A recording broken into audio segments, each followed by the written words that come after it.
All right, so today we're working on a 2003 Ford F350. This is the 6-liter diesel. It'll apply to the 2000 through 2007 6-liter diesels.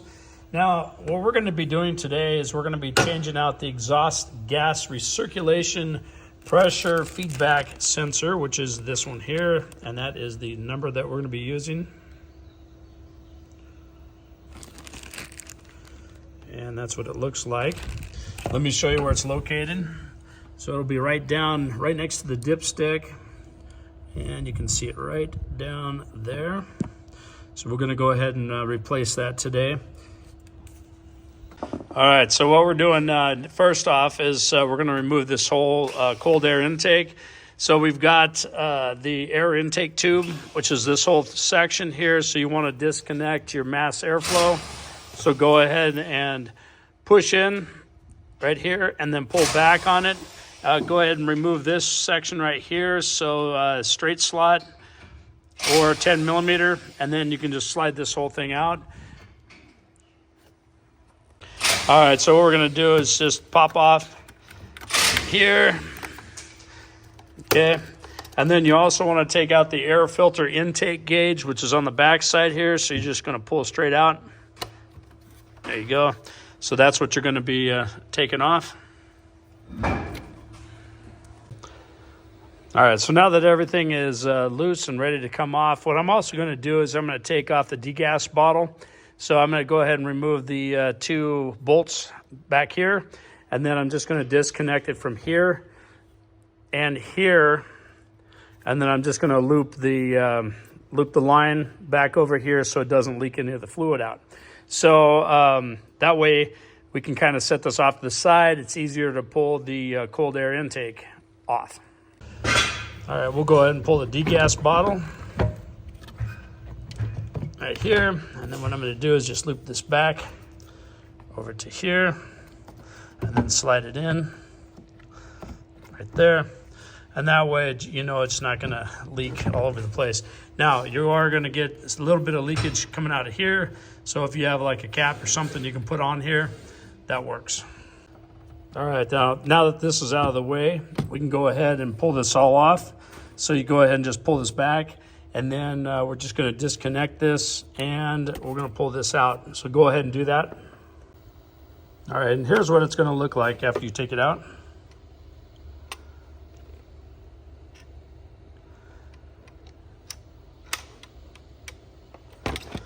Okay, so now we can go ahead and remove the actual air cleaner. All right, so it's a lot easier if you take off the intercooler and get that out of the way. The sensor that we're replacing is that one right down there. So to take it off, to take the intercooler off, you're going to need to remove this here. So go ahead and pull that out. All right, so next what we're going to do is take off your intercooler pipe. So go ahead and disconnect your clamp, and then the one down below here. And that, again, that's an 11 millimeter. And then go ahead and remove your intercooler pipe. All right, so now we have full access to the exhaust gas sensor.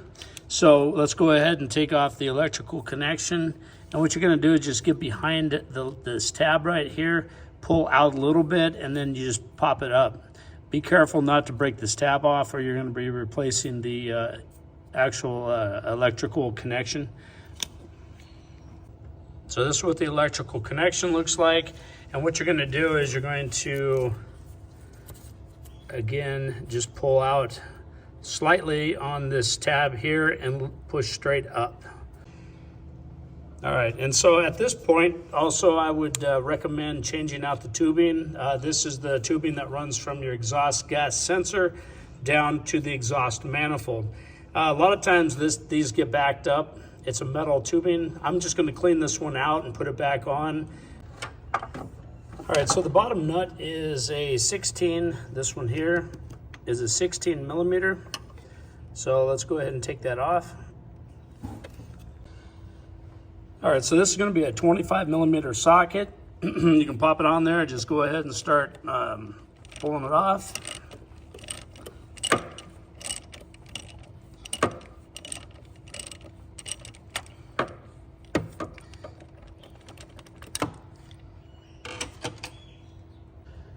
So this is what it's going to look like after you remove it.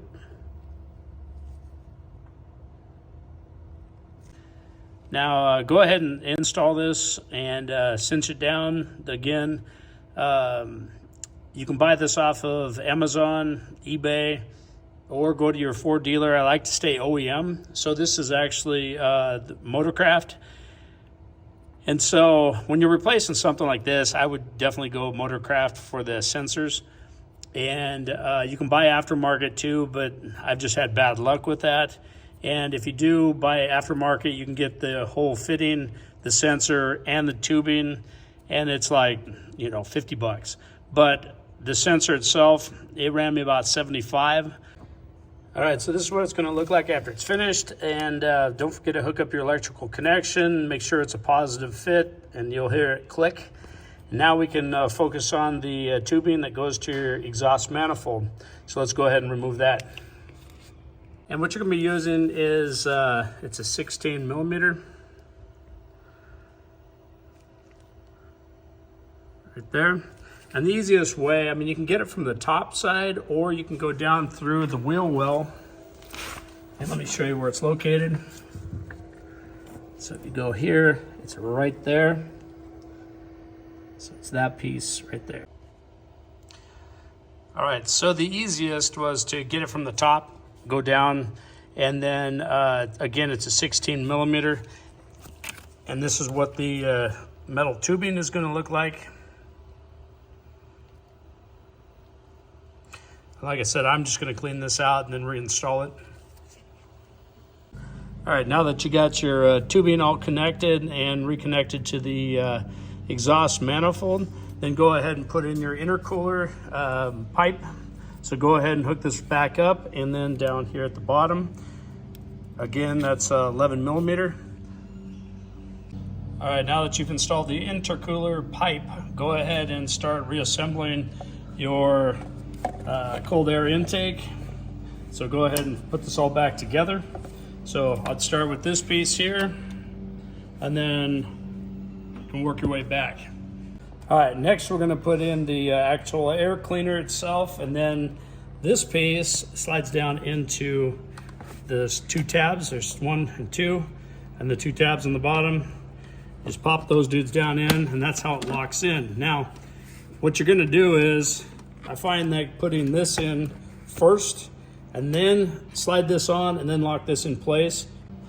All right, so next thing, once you get the actual air cleaner in and get it locked in place, makes it a heck of a lot easier doing it this way. And then what I'm gonna do is I'm actually going to take this apart here and drop this in, because it's a lot harder to lock it in. So this will be my next piece, and then I'm going to connect this. So, all right, so now we're gonna go ahead and install this. Makes it a lot easier doing it this way. And then we'll hook up our mass airflow. All right, so now that you've installed your air intake tube, get it all bolted down, go ahead and hook up your mass airflow. And then what we're gonna do is hook up the air filter inlet gauge on the back side here. So, and then that'll be all done and completed. All right, make sure when you put on your mass airflow sensor, the electrical connection, make sure that it clicks into place. And then on your back side over here, there you go, that's what that's gonna look like. And now what we're gonna do is put the degas bottle back on. All right, so when you're fitting this in, you've got a tab on the back side, and that actually fits into the firewall. So make sure that you put this in first. And then these 2 tabs right here, this one and this one here, they will line up with the mounting bracket, and then they slide on too to hold it in place until you put your bolts in. All right, so now that you got your degas bottle installed, let's go ahead and hook this line back up. And it's just gonna go right there, and then we'll use the hose clamp and tighten it up. All right, so the other thing, you just wanna connect this, and let's grab that. Go ahead and reconnect this line here. Okay, go ahead and tighten that down. All right, and this is how it should look when it's all put back together. Double check to make sure that you did not lose any antifreeze. If so, top that off and you're good to go. Hopefully this video helped you out. Please subscribe and like, and I'll see you on the next one.